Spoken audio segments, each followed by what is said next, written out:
Hello friends, welcome back to this YouTube channel. This is the part 3 of UPPSC Assistant Town Planning exam.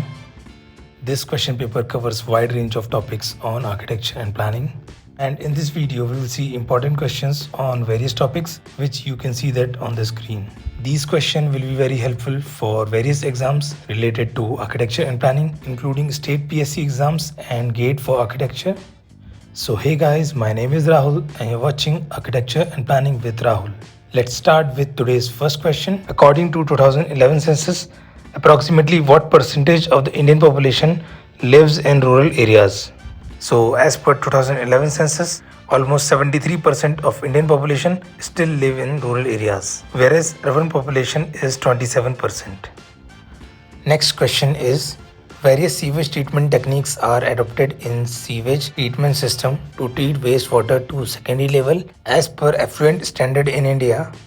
These technologies are secondary level of wastewater treatment process includes both activated sludge process and trickling filter. Therefore, the correct answer is option C, both A and B.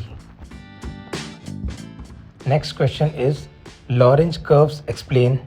So Lorentz curve is a graph that shows distribution of income in a population group and it is used to measure income inequalities. Therefore, the correct answer of this question is option A, deviation of inequality from line of perfect equality.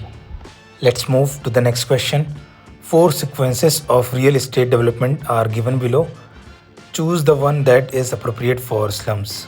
So sequence of real estate development that is appropriate for slums are: first, land is acquired or identified. Then comes the provision of services such as electricity, water supply or road network.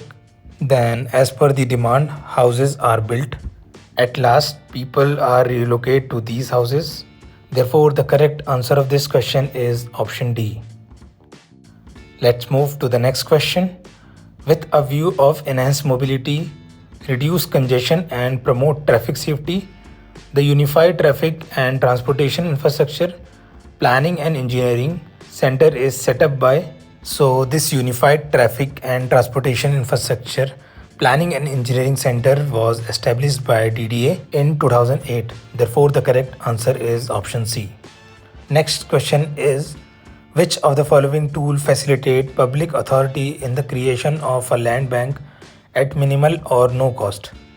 So the correct answer of this question is option B, land pooling. So land pooling is a process in which multiple land parcels are combined and redeveloped and at last it returned back to its original owner. So this is a very effective tool of redevelopment.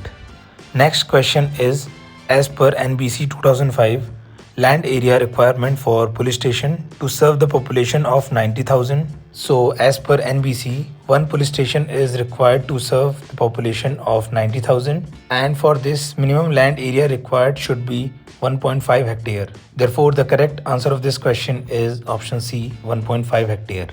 Next question is, non-banking organizations HFC stand for. So HFC or Housing Finance Company provide loans by following the directives of RBI. Therefore, the correct answer of this question is option D. Next question is, SCADA is an advanced technology used in several cities. In which of the following sector does it find its application? Full form of SCADA is Supervisory Control and Data Acquisition. It is used in many industries like oil and gas, agriculture and other industries. On the screen you can see that some major industries where SCADA is used. And as per this, it is also used in water and wastewater. Therefore, the correct answer is option C, water supply and sewage management. Next question is, plan formulation using remote sensing and GIS platform have the following advantage. So remote sensing and GIS platform have very good analytical tools. Also, it is very useful for proposal preparations. So both A and C are correct. Therefore, the correct answer is option D. Next question is, equivalent car space ECS for trucks and buses is. So ECS is a metric used for standard parking requirements of various kind of vehicles. So one ECS can fit one car that is equals to 2.5 by 5 meter. Similarly, to park a truck or bus, we need 2.5 ECS. Therefore, the correct answer is option B. On screen, you can see the ECS value of various vehicles. So just keep it in mind. We are moving to next question. Water supply standard indicated by CPO for metropolitan and megacities provided with pipe water supply when sewerage system is existing or contemplated. So as per CPO, its value is 150 LPCD, that is 150 liter per capita per day. Hence the correct answer is option A. Next question is methods of economic projection are described as. So option A simple extrapolation method and option C input output method are the method of economic projections. Therefore, the correct answer of this question is option D, A and C only. Next question is which of the following methods of contouring is more suitable for a hilly terrain? So the correct answer of this question is option B, tachyometric method. Tachyometric method is a surveying technique that uses angular measurement to determine horizontal and vertical distances.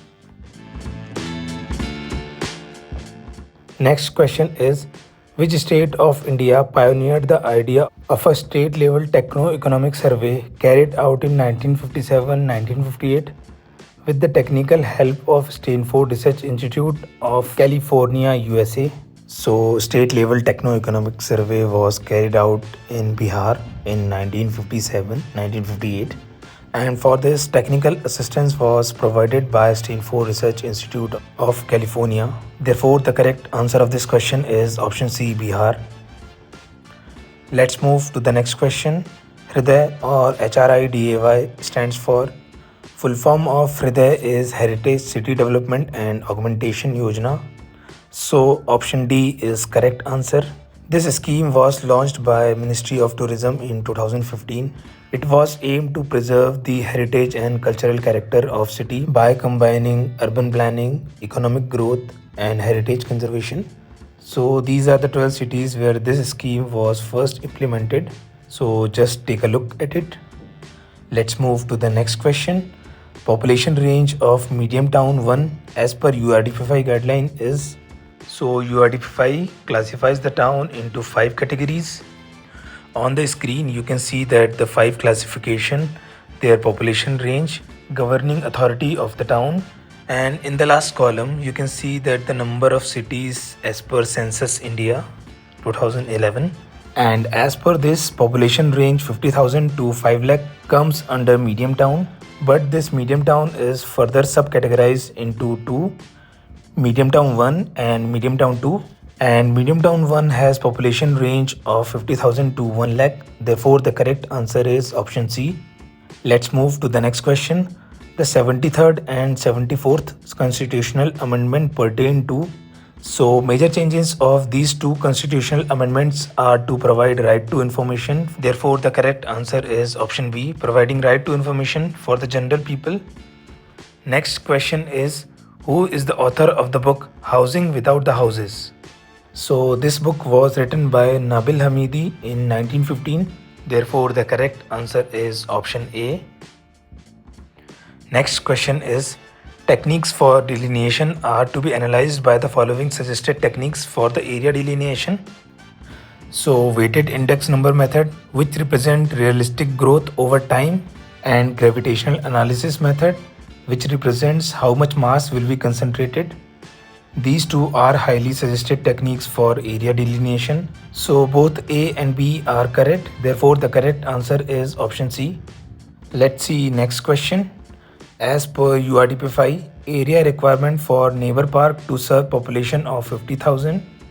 So in table 8.53 under social infrastructure section, URDP5 provides the norms for organized green for plain areas, and as per this, area of neighbor park to serve the population of 50,000 should be at least 1 hectare. Therefore the correct answer of this question is option C. On screen you can see the various types of parks required based on the population size. This is for plain area. Similarly, there are norms for hilly areas also. Next question is Which of the following is known as design capacity? So the correct answer of this question is basic capacity, which is also known as design capacity. Therefore, the correct answer of this question is option D. Let's move to the next question. What does spatial connectedness in GIS refer to?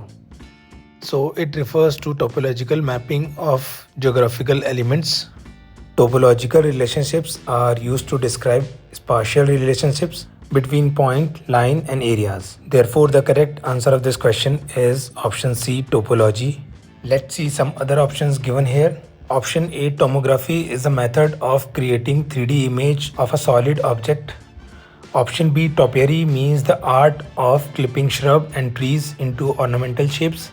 And option D, topography means the arrangement of physical characteristics of a land such as river, mountain, plains, valleys.